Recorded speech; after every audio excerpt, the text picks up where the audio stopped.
You're standing in line at Walmart. You're unloading your groceries. Your child asks for a piece of candy, and you tell them no. You keep unloading. Child asks again. You say, I've already told you once, no candy. So then the child decides to pitch a tantrum, make a scene. What do you do? Do you spank your child? Do you allow them the candy so they'll hush? Or do you ignore them and just keep doing what you're doing? The choice is yours. But let's discuss some pros and cons of the spanking if you decide to spank your child. Okay, first pro would be that if you spank your child, he or she will know that the behavior is unacceptable, which means I should not do this. Another pro would be that if you're back in the same situation and you say, hey, I'm going to spank you if you do not stop, that child will remember the last time this happened and how the spanking felt, and they're probably not going to do it.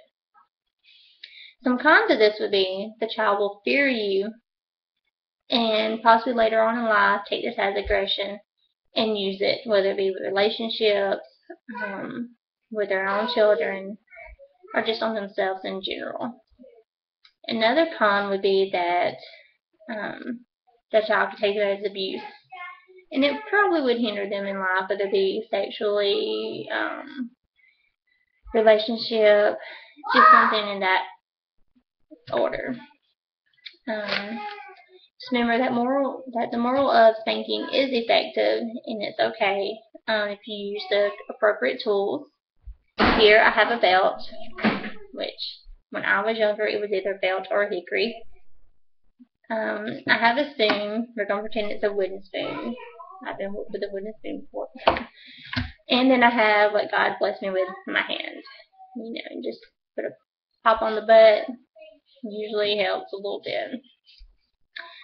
We do not want to abuse our children with any of these tools. I would probably say spoon is not acceptable these days. We have changed our tactics as parenting. The belt, depending on the age, it could be acceptable. Hand usually is acceptable and works until the child is older. That's when the belt comes in. Because I don't care, your child is never too old to spank. If they're 16, you can still spank them. Because you have, and some of the cons of not spanking would be that your child will run all over you. I hear parents say, my child is my best friend. No, you're wrong. Your child, you should be the parent first, and then when the child is at a responsible adult, whether he or she is married and has kids, then be friends. Parent first, friends later. That's where society today has gone wrong. They decide to be friends first instead of parents. Wrong. That's why you have so many kids that are getting pregnant at the age of 16 or doing drugs or so forth. But the solution is, if you do spank, don't do it in an abusive way.